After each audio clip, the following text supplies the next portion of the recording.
historia e veçantë do shta jetës ime është kur kam ndo mendjen me u bo gazetare, me punu si gazetare. Në rriti edhe një vajzë, martuar vonë me shokun edhe pati ka desht ashtu që një kohë të gjatë të rrisë vajzën vetëm, me gjithë sfidat. Më ka ndodhur që mua ta marrë vajzën me vete në radio e të filloj punën në programin e mëngjesit për shembull që në orën 5. Çfarë do qoftë bebën me vete, derisa është bë ora 7-8 për me çu në kopsht pastaj.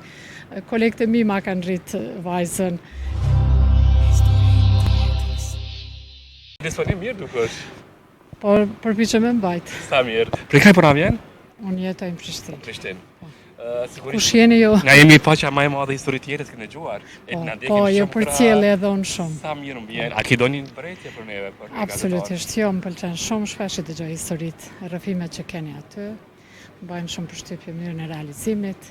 Krasi shumë. Për kimi djekse si ju, që e vlerësoj shumë. Faleminderit. Që është vërtet, unë kam një kohë të limituar tash. Duke nga zëri për në media dhe ju, më duke? Po. Në Radio Kosovë, mos ndoshta? Po, si e ditë? Zërat i bukur kena në shkalojnë dëgjoj. Mos më thuaj që rastësisht nuk më pe si figura, po vetëm prej zërit më njofte. Prej zërit ma shumë luta. Vërtet? Moderatore në radio? Po, unë jam gazetare që 25 vjet aty. Edhe tani po shkoj me një protest se nuk na i kanë pagu pagat e muajt në 8 orë. Edhe kemi organizu të Radio Televizionin Kosovës sot një lloj greve, se është dita e 17 sot dhe nuk kemi marrë paga. E bashkohem.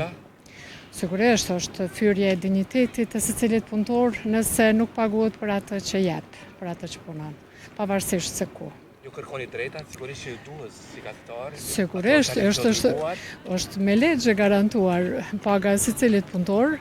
Aq më tepër, Radio Televizioni Kosovës ka buxhetin e vet dhe linjat buxhetore janë të caktuara sipas ligjeve, sipas rregullave, por për shkak që tashmë janë të njohura, mos formimi i institucioneve, zvarritet edhe çështja jon, fatkeqësisht. Shumë punëtorë, mbi 700 janë pa paga që sa kohë, edhe është shqetësuese vërtet, sepse jo të gjithë kanë mundësi të paguajnë obligimet ditore, mujore, njerëzit kanë hallet derte, kanë smundje, kanë nevoja, kanë obligime bankare, për çfarë punojnë fundja, secili ka një pagë me cilën jeton e kalon muajin. Çfarë zëri radiofonik. Faleminderit. Më në fund të takova atë zë që kam dëshiruar me vite. Që e ke kërkuar. Kemi zëra shumë bukur. Faleminderit, po, sigurisht. Në fund, po do të marrë shumë kohë, eksperiencë më e çuditshme si moderatore në radio. Që të ka ndodhur, në ndaj pak me ndekësit antë histori tjetës, që ka të bëjmë. Unë dua punën në radio, që është vërteta, unë kam 2 profesione, 2 fakultete, dhe historia e veçantë do shta jetës ime është kur kam ndo mendjen me u bo gazetare, me punu si gazetare në një ditë krejt të rastësishme, në një 18 qershor të 2001-ës, që do të mbetet në historinë time të përjetshme.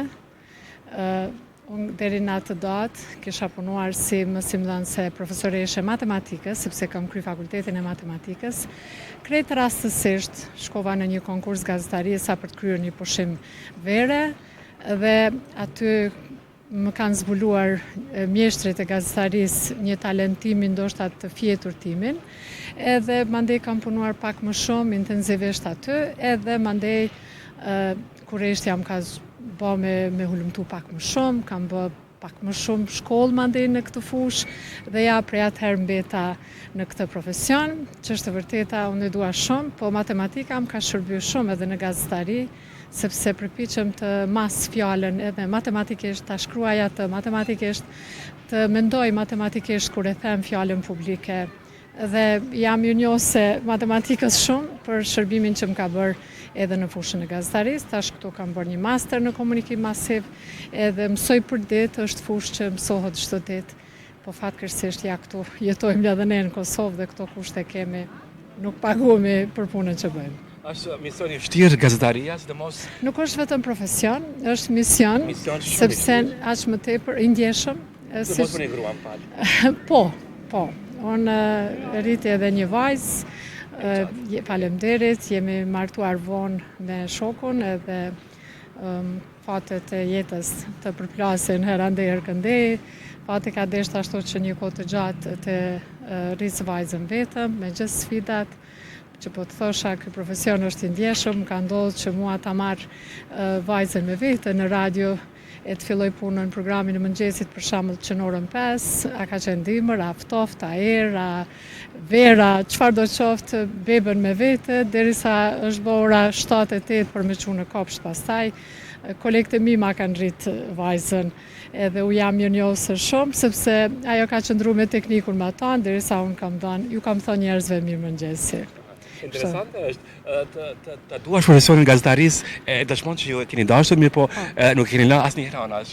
Asnjëherë, edhe të gjithë kolegët më njohin për temperamentin që kam unë në punë, pa modesti se ndoshta nuk është mirë të flitet për vete, por të gjithë e njohin emrin tim aty, të gjithë më njohin për rreptësi në punë edhe për përkushtime, për angazhim, për asnjë mungesë, edhe për dashnin që kam unë për profesionin, sepse vërtet secila punë bëhet mirë ose shëndrit nëse bën me dashni të madhe, me përkushtim të madh. Kënaqësi, një copës ngajta që na ndove. Ishte kënaqësi shumë, një ikon të radios ta takoni këtu. Tore më të mira, shëndet. Shumë faleminderit, kënaqësi dhe për ju. Shpesh ndaj minutat e mi të ditës, t'ju dëgjoj, të shoh rrëfimet tuaja, keni prej më të ndryshmeve, janë të nevojshme këto rrëfime, këto pjesë që ndani me publikun dhe ju përgëzoj shumë për punën që bëni. Tore më të mira, shëndet ty, shumë suksese ty. Faleminderit gjithashtu. Shumë. Gjithashtu. Tore më të mira, faleminderit, ditë mbar, faleminderit shumë.